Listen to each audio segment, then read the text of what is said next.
Megastar Chiranjeevi ఇంట సంక్రాంతి సంబరాలు అంబరాన్నంటాయి.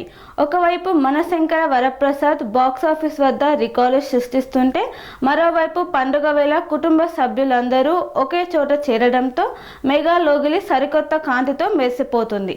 భోగి వేడుకలను మెగా ఫ్యామిలీ అత్యంత ఉత్సాహంగా జరుపుకుంది. చిరు కుటుంబం ఈ ఏడాది భోగిని మరపురాని జ్ఞాపకంగా మార్చుకుంది. ఈ నేపథ్యంలో mega daughter Niharika Konidela social మీడియాలో షేర్ చేసిన ఒక వీడియో ఇప్పుడు నెట్టింట వైరల్ అవుతుంది. సాధారణంగా భోగి అంటే భోగి మంటలు, పిండి వంటలు గుర్తుకు వస్తాయి. కానీ మెగా ఫ్యామిలీలో మాత్రం ఇది దోస డేగా మారిపోయింది. వైరల్ అవుతున్న వీడియోలో global star Ram Charan, mega prince Varun Tej, Vaishnav Tej, Sushmita Konidela ఉత్సాహంగా దోసలు వేస్తూ కనిపించారు.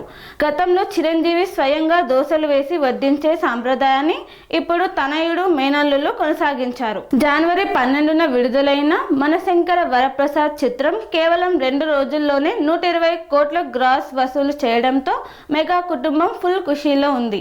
భోగి వేడుకల్లో సాయిధరమ్ తేజ్ టీ తాగుతూ ముచ్చటిస్తుండగా, చిరంజీవి, నాగబాబు, ఉపాసన, లావణ్య త్రిపాఠి కూడా ఈ సంబరాలలో సందడి చేశారు. ఇది కేవలం భోగిలా లేదు, దోసల రోజులా ఉంది అంటూ నిహారిక సరదాగా క్యాప్షన్ ఇచ్చింది. ఎన్ని షూటింగ్లు ఉన్నా, ఎంత బిజీగా ఉన్నా పండుగ రోజున అందరూ ఒక చోట చేరడం మెగా ఫ్యామిలీకి అలవాటు. మా కుటుంబం అంతా ఒక చోట చేరి మన సాంప్రదాయాలను, పండుగలను అద్భుతంగా జరుపుకుంటామని నిహారిక పేర్కొన్న మాటలు మెగా అభిమానులను ఆకట్టుకున్నాయి. గతేడాది వరుణ్ తేజ్ వివాహం తర్వాత జరిగిన మొదటి సంక్రాంతి కావడంతో ఈ వేడుకల్లో సందడి రెట్టింపయింది.